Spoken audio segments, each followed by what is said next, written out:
Alrighty, episode 4 of the Fastcast podcast. We're really into the series now. You might say that we're fast and furious into the franchise now. Yeah, I think we're running out of puns to make on these titles, We are. especially with this one. It's funny too because I feel like we're at a creatively low point when the franchise is about to hit a creatively high point. Although it's not quite there yet, but we'll get to that in a minute. Yeah, it's yeah. So let's get right into it. Fourth movie is called Fast and Furious. The only difference is that they dropped the thes from the title. No declarative statements here. Yeah. No fitting the number 4 into the title. Unfortunately, they've dropped that altogether here. This movie is notable though because they've kind of reverted back to the original cast from the first movie. Yeah, the tagline for this movie was new model original parts. And it's the first one, to me at least, that feels like it's an actual sequel, direct sequel to the first movie as well. Yeah, with the exception of a few moments and a couple of nods and references, you could watch this movie immediately after the first one and not really be lost. Yeah. I mean, like the main nods and everything. I guess are in the opening scene especially. They bring back Han from Tokyo Drift because Oh my gosh, I wasn't expecting that. Like I knew he would come back, but I didn't know it would be right off the bat in the fourth movie, and I was so excited about that, only to see him leave after like 10 minutes. yeah. So to clarify, this movie takes place chronologically before the preceding movie, and all other movies in the series up through 4, 5, and 6 take place before Tokyo Drift. But then now 7, which is coming out in theaters in the next few weeks, is taking place after Tokyo Drift. It's so damn confusing. Yeah, which I kind of love that they basically turned the most superfluous installment into the franchise into like one of the most important now. So what I want to know is would the franchise make more sense if you were to watch it in the wrong order? I mean, like Tokyo Drift after you watched 6. It's really interesting to kind of watch the series that way because Han, from what I understand, he becomes a major character in the next couple movies. Is that right? Yeah. Okay. So what I want to know is would it make more sense to watch the films in that order and have Han just kind of be a character and show his whole arc that way? Or does it make more sense to see him in Tokyo Drift and then see a reference for him being alive in this movie, in Fast and Furious, the fourth movie in the franchise? I don't know. It'd be an interesting little experiment to do. It will, and I don't think it's one that we can properly figure out until after we watch Fast and Furious 6, because looking at it right now, obviously Han's death, at least to me, had a lot of emotional resonance in Tokyo Drift, mostly because he was the only thing worth watching in that movie, and so now it's kind of nice to see him come back, come quote back to life, even though these movies take place before. But I feel like it's going to be another kick to the gut when we're going to have to revisit the fact that he does, die, and he's going to not appear again, as opposed to if you watched it all the way through, it might be a bigger kick to the gut, but at least it's only going to happen once to you. I'm just waiting for Fast and Furious 6 for them to end the movie with someone saying like, Han saying like, "Oh yeah, so I guess I'm heading up to Tokyo. See you guys." Well, that's what I thought was happening in this one, because he has the line, "I hear they're doing some crazy shit in Tokyo," and it makes it seem like they brought him in for a cameo. They're like, "Oh, we'll have like some connective tissue, just so it doesn't seem like we completely abandoned the last movie." And it almost seems like that would have been the extent of it, but it seems like they liked Han enough that they'll bring him back for 5 and 6. But that's we're spending too much time talking about movies that we haven't even gotten to yet, and not enough time focusing on this movie, which to back it up a little bit, um, to the very beginning of the movie actually starts with what I think is probably the best action scene in the franchise so far. Yeah, yeah, yeah. I say that's a fair assessment. It's a fun sequence. Giant gasoline trucks rolling down the highway. Yeah, and it's again, it's this weird um, balance that the Fast and Furious franchise seems to go for between awesome, realistic, practical stunt work and then crazy visual effects, over the top action sequences. And this movie, or this action sequence, is so good for so long until, and it's not that the end of the sequence is bad, but when you have that giant exploding truck kind of rolling towards Vin Diesel and Michelle Rodriguez, and they drift under it. you know, wonder if you learned that from Han, but they drift under it, and it's not that the idea is bad. It just looks so fake compared to the rest of the sequence that it immediately kind of took me out and was like, well, all right. Well, that was the only shot too even the only shot, at least for me, in the whole film, that really stood out as a digital effect. And this movie was made in what, 2004 or so? No, No, wait, 2009. 2009. That's right. Wow, I forgot. We jumped ahead. Well, it's We're no funny. longer early 2000s. It's funny as I noticed something, that the distance between this movie and the first movie is 8 years. But in the Fast and Furious world, there's a line where Vin Diesel makes it sound like it's only been like 5 years. So it's just kind of interesting that they've truncated time. And I know uh, part of that could be responsible, uh, because it takes place before Tokyo Drift, and they wanted to give themselves, more time on the timeline. But it's just kind of interesting when movie sequels, the gaps between movies don't line up with the real world. Yeah, so technically this movie takes place in like 2005 then technically. Or 2006 or something. Yeah. Yeah. So that action scene kind of sets the I don't want to say it sets the tone for the movie, but it sets the tone for the style of action in this movie, because this movie is tonally, or at least stylistically, a lot different from the other three movies that we've seen Which is up to interesting this point. because which is interesting because this is the first time we've had a returning director, Justin Lin, who directed Tokyo Drift, comes back for this one, and yet it feels like a completely different movie. Yeah, but like we talked about with Tokyo Drift, that one, even that one, you can see that it was kind of steering the franchise in a little bit of a different direction, and we didn't have it wasn't as heavily stylized as the first two was, as the first two were. It did have that, and it had some, a lot of like the neon cars and the street racing. This one though, even more kind of in the direction that Tokyo Drift was taking it, just kind of more to a more extreme degree. I mean, like Gone is street racing. I remember like street racing is in like one scene in this movie, but it's just kind of incidental. Which is funny though, is because it's actually the one street racing scene that feels realistic because they actually don't close off the streets. Yeah, So they make them have to deal with traffic and stuff. Which I was like, oh, that's an actual nice and feels like a slightly more realistic take on actual street racing. yeah, because the focus of this movie is more on the drug running and the criminal organizations and that kind of stuff, which was always a part of this franchise from the beginning. But instead of saying like, oh, okay, we need to defeat crime by beating people in a street race with neon cars, it's more of, all right, we need to race under this tunnel in the Mexican border. We only have so much time to get through the tunnel. We have to meet up with these guys with a truck full of heroin, and find some way to outsmart them and that kind of stuff. So the racing is more just actual car chases as opposed to races for the most part. Yeah, the cars are more a means to a purpose as opposed to the actual object of a sequence. It's not revolving around, oh, it's a car chase and you have to do this so we can do that. It's more like, oh, we have to get from here to there, so we have to use cars to get, from point A to point B.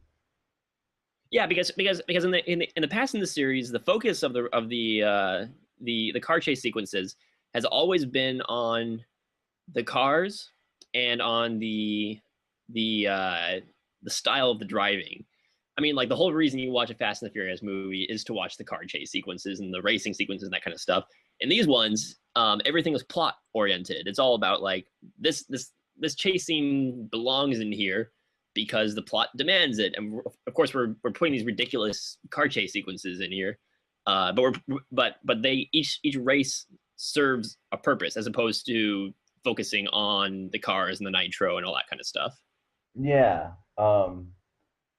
It's interesting that you bring that up because it kind of goes hand in hand with another change that I noticed in this movie compared to the other ones is that this movie, for lack of a better word, is more serious or maybe more gritty than the other ones. And that's only compared to like the previous three movies. Like this is nowhere near, on the chart of dark and gritty, it's nowhere near the level of like a Dark Knight or something like that. But it's still like it feels like it's this franchise's attempt to try to take itself seriously. And there are moments where it feels really cool, like that the opening uh, gas chase. But overall, it just kind of brings the movie down. And I think even though it still has fun moments, I think it just kind of feels moody. And I think a lot of that comes from the plot because after the opening sequence, Dom basically tries to leave his old gang and whatever, and kind of him and Paul Walker get brought back together when they find out that Letty gets murdered. And I wonder if the decision to kind of follow that plot line just kind of brought everything down to that level. Yeah, well, I was actually thinking about this after I watched the movie, and I think there's a couple of things that really affect that. One of them is that plot line is kind of a heavier plot line than anything we've had in a Fast and Furious movie so far. The just focusing on the death of someone really close to one of the main characters, especially Vin Diesel, who in this franchise is one of the most brooding characters to begin with. To give him the death of Letty and be that kind of his focus of the movie really brings a lot more of a somber tone to the whole story. Another thing I noticed though was we don't have very many of kind of the crazy, colorful characters that we've gotten used to seeing in these movies. We don't have anyone like Tyrese going around, yelling slang at everyone the whole time.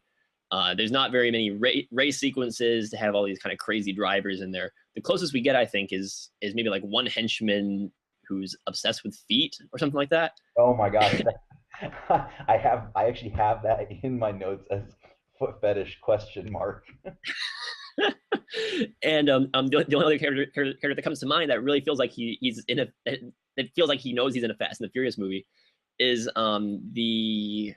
the racer that killed Letty, who's always kind of just mugging every line that he says and is kind of getting in people's faces and that kind of stuff. But even he isn't as kind of crazy and whacked out as we've expected from movies like this. And I think part of that is because we're no longer in the early 2000s. We're not hungover from the 90s. We're solidly, going into the late 2000s here. Yeah, you brought up a good point where, and I think this is going to be the thing that we're going to realize is the difference between this movie and Fast Five. Because as we kind of talked about before, like this movie is heavily advertised on the fact of, oh, we're bringing back the original cast, but it's kind of not really. It's really just Paul Walker and Vin Diesel because Michelle Rodriguez is pretty much just in the beginning of the first act, and that's it. And then poor Jordana Brewster. I mean, I know she didn't have much to do in the first movie either, but they really give her nothing to do. It's like we're gonna kill off our main female character, and still we're not gonna give you anything to do. Like I kind of got excited at the end when they show her in a car, but that's about it. And it's like you could have found some way to incorporate her more into the plot. I thought, but yeah.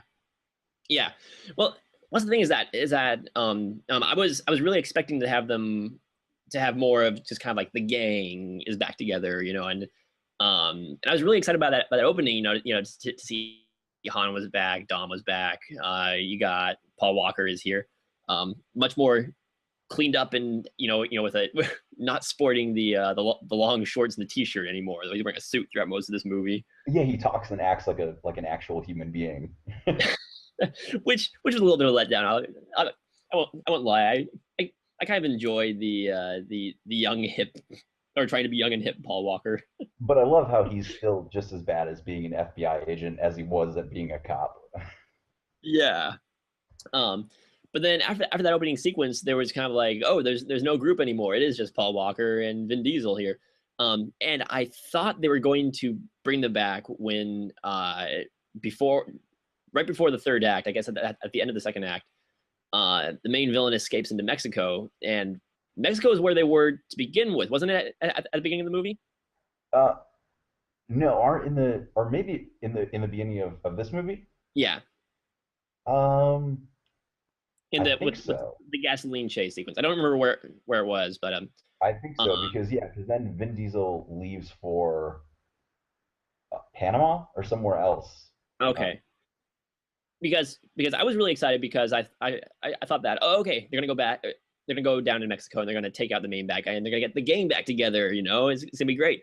But no, they just kind of go in and they have their own plan, and you don't see Han again or those other two guys who weren't part of the original gang in the first films to begin with. But I would love to see any sort of group together.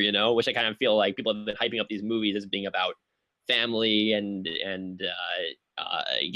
getting friends together and sticking with them. There wasn't really much of that in this movie at all until the very end of the movie, right before the end credits. yeah, and I feel like yeah, we're gonna get that in Fast Five. Um, so I think this movie feels like this is the bridge between the first trilogy of movies and this second trilogy of movies that we now have, and it's it kind of is doing all the legwork to kind of be like, okay, what we did before is kind of done. We're gonna move on to um, a newer style with these movies, but we can't quite get there yet. So here's kind of this awkward middle movie, which is still good, but it just like it feels like it has um, just some problems just from trying to accomplish so much. Yeah, exactly. It's a fine movie in its own right, and it's a fine action movie. I feel like it doesn't quite know what it wants to be. It wants to be taken seriously, but at the same time, it still wants to be a Fast and the Furious movie. It's trying to bring back the old gang and be different from the old movies, but it still wants to be a little bit similar to the older movies by bringing back the old cast and everything. It's just kind of a hodgepodge of trying to find out its identity and figure out what it wants to be. Yeah. Um, even though we've been talking about how it's kind of a more somber movie and whatever, I think this movie did provide one of the more sillier moments in the franchise so far, which is Vin Diesel having like Native American superpowers, where he's able to like go to the crash site and he's able to like smell the paint and he's able to just like see how the crash went and who was involved and all this stuff, and it goes away and never comes back. Well, okay. So I know from watching trailers for the future Fast and the Furious movies that Michelle Rodriguez comes back, right? Uh-huh. And so, and so I was, like, what happened there? Did Michelle Rodriguez just want like out of the franchise for a while, and then she was like, oh, actually, you know what? I'm gonna come back in or something like that. So they had to write her back in. I'm like, I have no idea how in future movies. Um, but it's just making me wonder if they're going to do something if they're going to do something along the lines of like, oh, she didn't really die, the guy lied about it or something. I don't know, because no one actually sees what happened there. But Yeah, well, here's if you want to get into real life implications, I haven't found anything official on this, but the same year that Fast and Furious came out, Avatar came out, which she's also in, and has a smaller performance. But I wonder if like the shooting schedules of both kind of overlapped in a way that was like, oh, you can either be in the new James Cameron movie that will make billions of dollars, or you can come back to the Fast and Furious franchise. And she's like, well, I want to do both, but um, so I wonder if that was ever a factor.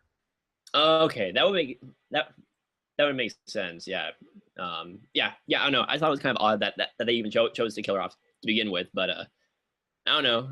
Maybe it's just the direction they want to take the franchise. Yeah, especially in a movie that's all about bring the gang back together. Yeah, like we mentioned this, but it just doesn't really make sense that you would do that. It'd be like, hey, the gang's back together, but not really because we're gonna kill off one of the gang right away. I'm just excited for Furious 7 because that one looks like they're really bringing back like everyone from the franchise. Yeah, I love how in a franchise that's all about family, how every movie as it goes on is basically like a bigger and bigger family reunion. But people keep saying that Fast and Furious films are about family. First one, obviously, very very like for each film since then, for 2, 3, and 4, I'm seeing very little of that. Oh yeah, yeah. I think like I said, I think this is the movie where they kind of realized, oh, we can actually make more of these movies because I feel like this was probably um, after the fan outcry at the end of Tokyo Drift, where they were like, yeah, we want more Vin Diesel. They were like, okay, this is what we'll do. We'll get everyone back together. We'll make one last hurrah, and if it works, we'll see what we can do. And so it's kind of one of those situations where they make the movie, and now the movie didn't, like the rest of the movies, didn't get a lot of positive critical response, but it did make a lot of money. And so I wonder if they were like, oh, okay, so we kind of did our last hurrah thing, but now we got to keep going. So they had to figure out a new way to keep that franchise going. So yeah, I think as knowing this is the fourth installment of a now 7-part series, which will eventually turn into an 8 and 9 part series, it kind of feels out of place. But I think considering this as a long return and the possibility as a final installment, it kind of works. I think for people who had grown up on the first movie and wanted to see these characters back together, I think it does give you what you want. But I think looking at the franchise as a whole and kind of how our perception has been affected, just in seeing the marketing for all the sequels and stuff, it feels half complete. Yeah, yeah, I totally agree with that. Awesome. Um, okay. But yeah, another part of the movie that I wasn't so down on was just the fact of I don't think the plot's that interesting. Like, and that's a weird thing to complain about in these movies because none of the plots are really that interesting. But I thought, yeah, it just kind of felt like a generic, oh, we've got a drug cartel and we have to take them down. The only cool thing I thought they did with that plot line was the fact that they basically do a switcheroo with the villain. And so the guy that everyone is interacting with and they think is like the advisor or the face of the cartel, um, instead of this, like boogeyman guy, he turns out to be the actual villain and not this guy that they keep putting up there and being like, oh no, he's the villain. I kind of like that, but that was pretty much the only thing in the script that was kind of like, oh, that's actually kind of interesting. And I think that provided one of the cool moments of tension where the FBI agents who kind of hate Paul Walker are going to go, they're all just ready to go and kind of screw him over, and not realizing that by kind of jumping the gun, they're going to screw themselves over because there's this whole switcheroo going on.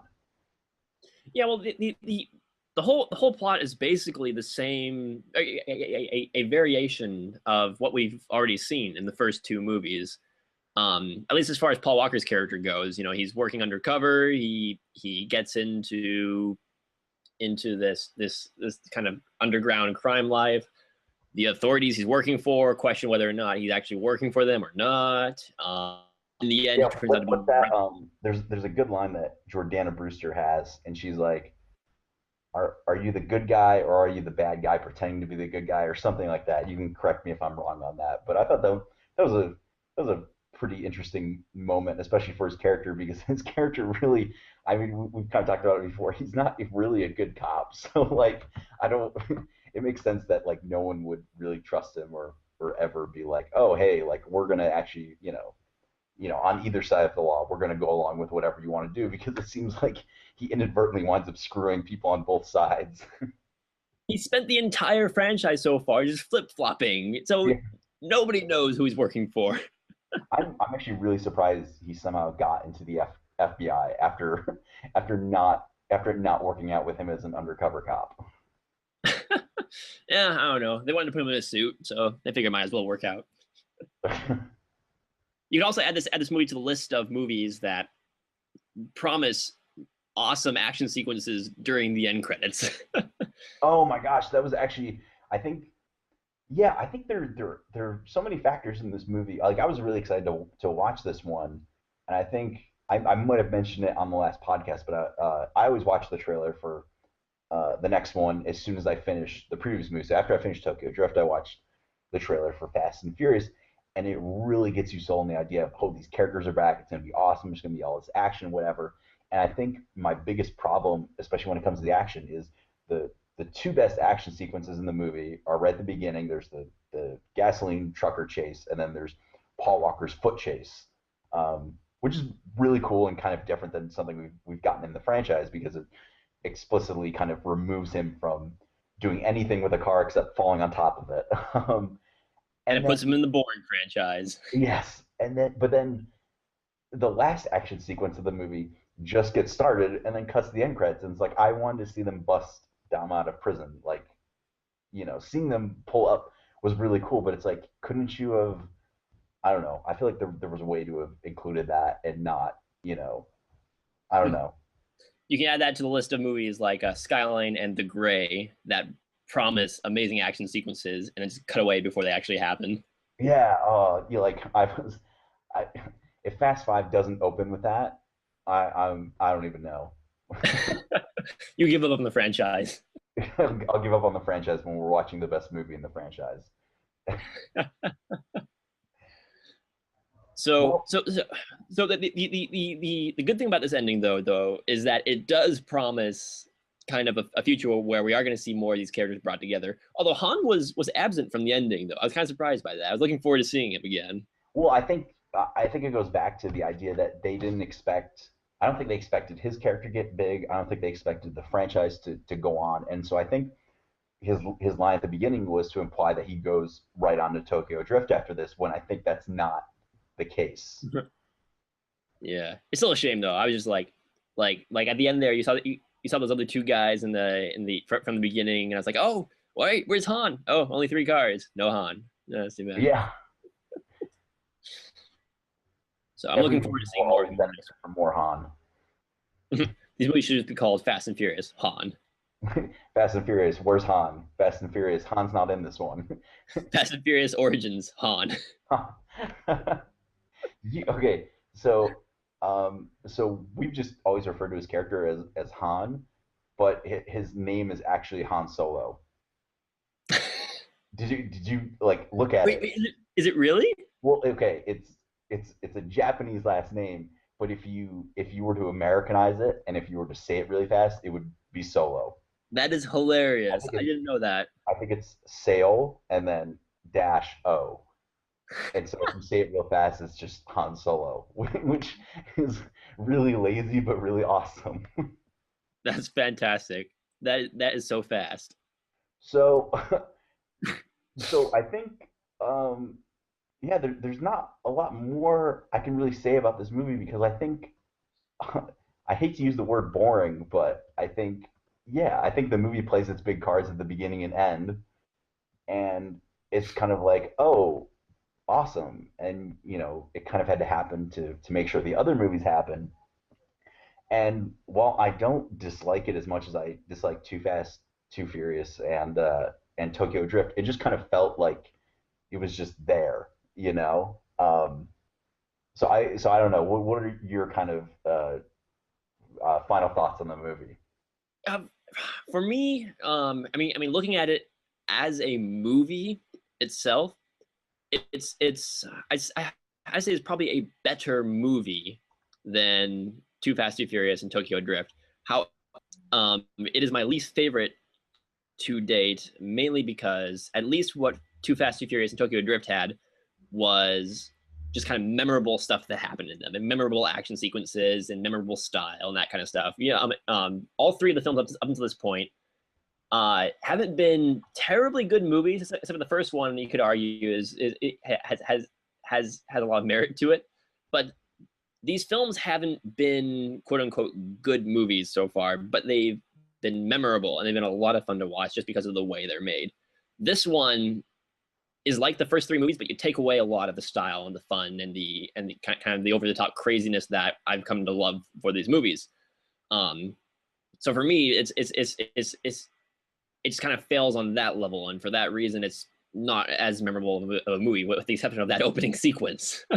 Yeah, I agree with you. I don't know if I don't know if I can put it below Too Fast, Too Furious, and Tokyo Drift, but it's definitely I feel like it'll always be at the bottom uh, for this franchise.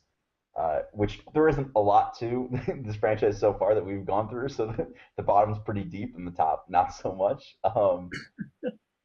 But yeah, it's missing that crazy fun silliness that the first three kind of had in spades. And this one will have flourishes of that, but it not enough to kind of um, make it be like a movie that I'm gonna think, oh, that movie was fun. Let's watch it again.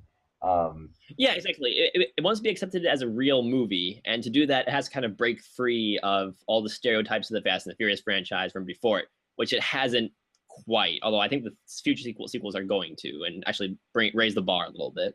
yeah. So, any quick random comments you have on the movie before we move on to uh, a discussion on a short film that's actually related to this movie? No, no, that's really all I have. Not really much to say about this one. Okay. I got a couple things that I'll just say really quickly. I thought it was interesting that the new Wonder Woman pops up in this movie, Gal Gadot. I think is that's how you say her name. Um, Something like that. yeah, and I thought she was fine in the movie. That was just kind of one of those things that I didn't realize was going to happen, and was like, oh, hey, that's totally Wonder Woman. um, I liked there's a moment when they're street racing and Paul Walker's GPS keeps rerouting on him. And as someone whose GPS just like doesn't work, period, and is always rerouting on me, I found that to be super relatable. And then there were three callbacks to the first movie that I kind of stood up and in my head kind of applauded.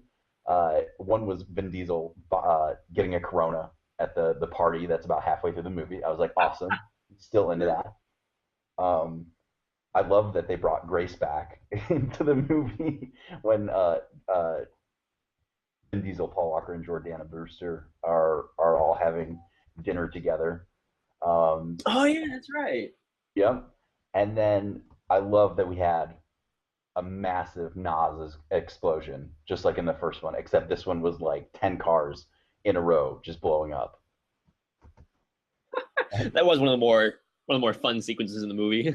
Yeah, and then we mentioned him earlier, but the henchman, the villain's henchman, his death is probably the best death in the franchise so far, mostly because Paul Walker and Vin Diesel pretty much just straight up murder him, like because he got Paul Walker beaten down, and he's walking away, and he looks and he sees Vin Diesel coming out of a mine shaft, going right for him. He's about to move out of the way, but Paul Walker just grabs his ankle, holds him in place, and he just gets straight up murdered right there. Well, I mean, he's a bad guy, Nick, so you had it coming. Oh, so that was a great moment in the movie, and then just kind of another note that it's something that we've been keeping track of. Although I don't know why now that it hasn't really paid off, but we don't have there isn't another post credit scene, which I kind of was hoping there would be. Um, although I Yeah, I guess know. I waited for the end of the credits again on this one. Although I guess like the end with them going to get Vin Diesel was kind of when it seems like a lot of movies now will just straight up end with a cliffhanger, so it feels like a post credit scene within the context of the movie. Um, that kind of felt like that. And again, we have another credits warning, which makes me think because we had one on Too Fast, Too Furious, Tokyo Drift, and now this one. So did something happen after the first one came out that like the producers got in trouble and were like, and it was basically like you have to put this warning at the end of your movie. A lot of street racing. I'm guessing. I wonder because something I meant to bring up during the first podcast and I completely forgot about was when I took driver's ed like 7, 8 years ago. They actually used the clip of Vin Diesel and Paul Walker when they pull up and there's a guy in another car next to them and they kind of challenge him to a street race just like in the middle of the movie like the scene has no relevance on the plot or whatever. They use that scene in our driver's ed class to be like, hey, this is an example of what not to do when you're driving on the road. Really? Yeah, That's interesting, huh? yeah, I wonder. I should look that up now. yeah. So I wonder if just like there was a rise in street racing after the first movie, and they were like, oh yeah, we should probably like put warnings at the end of this movie, like not at the very end of the credits, but like enough that like you're walking out of the theater and you actually see it on screen. Yeah, I don't know. We should look into it. We should find out. Google street racing, Fast and Furious, real life. So those were the last of my thoughts. But so something this is going to bring us onto our next point. So something I didn't realize is that there are actually a pair of short films attached to the Fast and Furious franchise. The first one is actually connected to Too Fast, Too Furious, and acts as a bridge between the first movie and the second movie, basically showing how Paul Walker got from California to Florida. And it's not, I don't know if you watched this one, but it's not really well made, even though it kind of tells an interesting story. I think it was one of those things that they just kind of randomly threw on the DVD. Um, it's kind of worth watching if you're a fan, but it's when we talk about those first two movies being so early 2000s, this short film might be the epitome of that. No, yeah, no, yeah. I did see that one. It feels like a like almost like a music video. The kind of the way they show it. It's really kind of a pointless short film. I mean, it's interesting to see like how he got there, but it doesn't really show us anything that we don't already kind of just figured would happen or something like that, from the dialogue. But yeah, Yeah, so yeah, it's more interesting than anything, especially because yeah, as you mentioned, it's there's no dialogue whatsoever, which is a cool stylistic choice. But then I think the soundtrack, which makes it really dated in that early 2000s kind of way, just kind of becomes overbearing, and it's like, oh, this is why it probably doesn't work. That and kind of the editing of it also feels very of its time. I'll put it that way.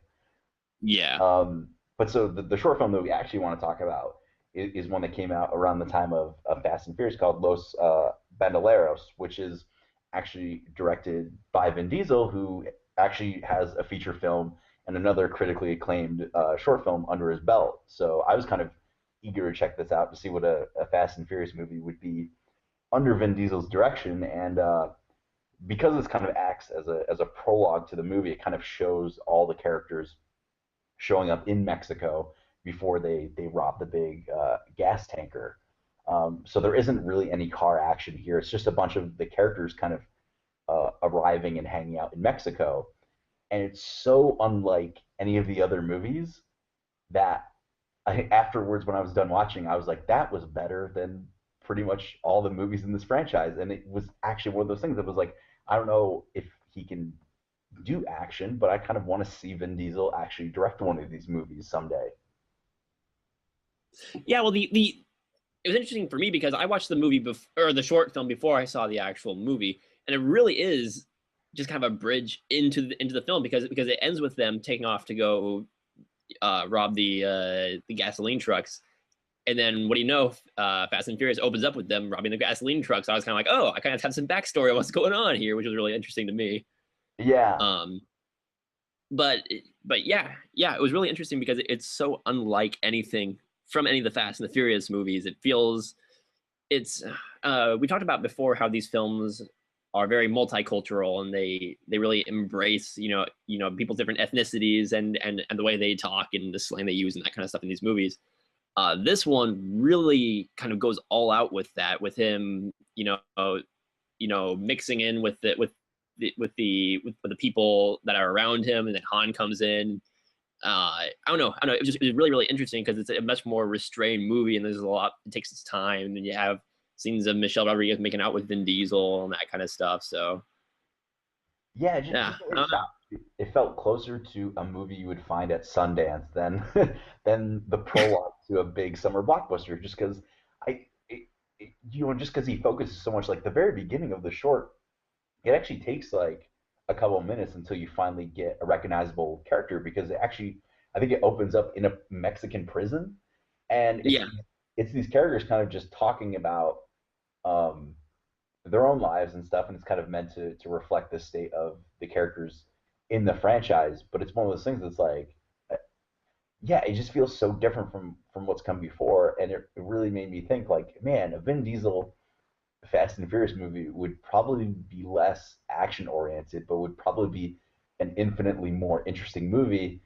And even though I'm looking forward to all the sillinesses that's going to come in the future, it's like, oh man, like I almost feel like he could have, you know, somewhere between Too Fast, Too Furious, Tokyo Drift, and this movie, he could have almost made another movie that was more stripped down and lower budget and whatever, but probably still delivered on the thrills, but was a more satisfying experience. So, Yeah, um, yeah, I agree. That would be really interesting. I really want to see that now, actually.